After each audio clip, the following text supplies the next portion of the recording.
This is one of the most powerful docks for MacBooks, and it supports Thunderbolt 5. And we're going to put it to its limits, especially with a MacBook M4 Max and an M5 MacBook. So first, let's unbox this. So this is the dock, and it looks different from the first version, which I'm currently using. And I really personally like the orange right here. But we also got a 240 watt power adapter and lots of cables, especially a Thunderbolt 5 cable. And we can finally separate this cable. So we got two Thunderbolt 5 cables. Cable for the power adapter and what else? Another single Thunderbolt 5 cable, which could be used for monitors for sure. And an USB-C to HDMI cable, 4K 60 Hz. We're going to quickly compare the FusionDock Max 2 to the Max 1, which I'm currently using. This is the FusionDock Max 1, and I've used it for nearly a year now. I'm super happy with it, so it hurts a bit to remove it, but I'm excited to try the new one. As you can see, this one is a bit bigger, but it must be even better. So let's remove this one and put on this one. I was surprised a bit as well on how strong it holds up. Shit, I don't even care. I can't even remove this thing. So I tried gently without any tools to not hurt the desk or the dock, but it's tough. Guys, I actually kept the FusionDock Max 1 manual so we can easily compare the ports. God damn, that was some strong type of glue. Oh. This is the Max 2. It supports 140 watts output compared to 96. The optical audio port, a 3.5 millimeters headphone jack, and 2.5 gigabits Ethernet ports are the same. The big difference are the USB ports. First of all, instead of having two HDMI connectors, we've got only one here, but there's a good reason because we've got way more USB-C connectors down here. And that's the biggest difference.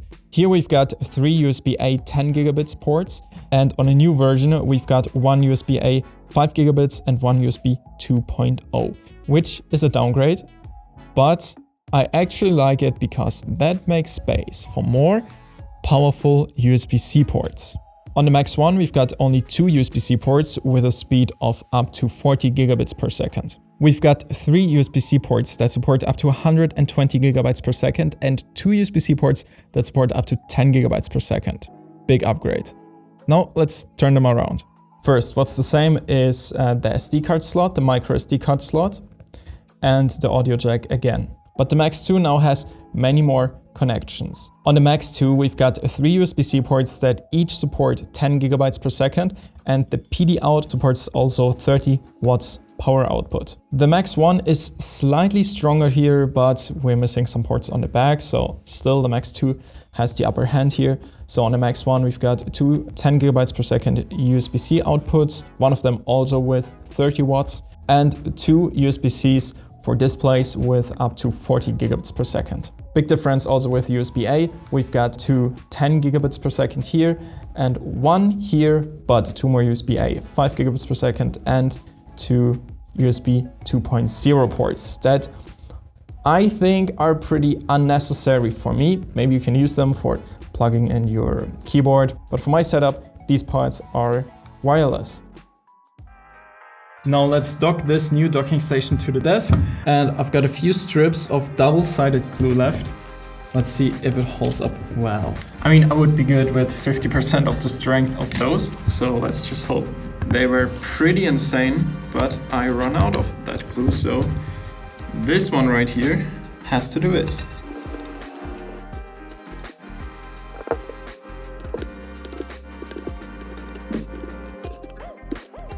Pressure, we've only got one try.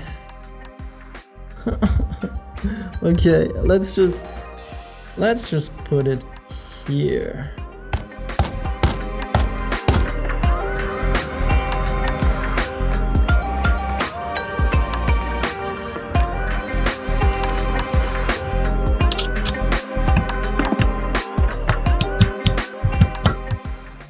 Now, I've spent the day using this dock and I connected 5 external SSDs for some extreme tests, which we're going to look at just in a second. I just wanted to tell you the headline feature of this dock, which is a triple display support. Yes, this is one of the very few docks that actually support up to 3 external displays. If you use the Apple Silicon Pro chips, you will still get dual display capabilities, or just the M4. Like this, the base M4 also supports dual displays, but if you have the base M1, M2 or M3, you will be able to connect a single display. This has nothing really to do with the limitations of the docking station, but more with the limitations of Thunderbolt. Now 3 external monitors are possible because of this up to 120 gigabits per second bandwidth, which is 15 gigabytes per second. So yes, you can close your Apple Silicon Max model and still use 3 external monitors. Obviously, I had to put this docking station to its limits in my creator workflow. So I connected these 5 external SSDs, and before starting, I did a speed test on all of them, and it was around 1000 megabytes per second write speed and 750 megabytes per second read speed. And then I started different tasks. So on 3 external SSDs, I started moving data around. So they had to do with reading and writing. Then on the 4th SSD, I opened a project in Premiere Pro. So all the footage and the project file itself was on this 4th SSD. Then I started playing back the video. So it rendered in real time. It was running smoothly, and on top of that, I started a Blackmagic speed test, disk speed test again on the 5th external SSD, and still it was at around 500 or up to 600 megabytes per second write speed and around 400 to 600 megabytes per second read speed, which overall was super impressive, and I could feel there was still space to do more. Like, everything was so smooth and I didn't experience any performance drop. So if you connect more external displays, that should work easily as well. And the MacBook also was charging, I checked, with around 130 watts, while I used the power delivery output of the front of the Max 2, which has 30 watts output, for my wireless charger of Anker Prime, and it was actually charging my phone with 25 watts, which is impressive. So you can definitely feel that this docking station is using both Thunderbolt 5 ports of your MacBook Pro. There's one more thing that really surprises me about this docking station. Even on a full load, it stays cooler than the previous generation, which had less performance than this one, which doesn't matter a lot for me, but the fact still surprised me. The reason behind it is that they actually use a copper alloy mid-frame and an active fan. So it's built for long editing sessions. So should you buy it? If you're a MacBook Pro user running heavy workflows like video editing, color grading, music production, and you want one docking station to handle everything and use the full power of both Thunderbolt 5 ports on your MacBook, then this is it. It is pricey, but it's got its reasons. And it's designed exclusively for Apple Silicon. And that's what makes it work so damn well. Now, I would love to see you in one of my next videos, so make sure to subscribe and leave a like if you enjoyed it. Happy creating.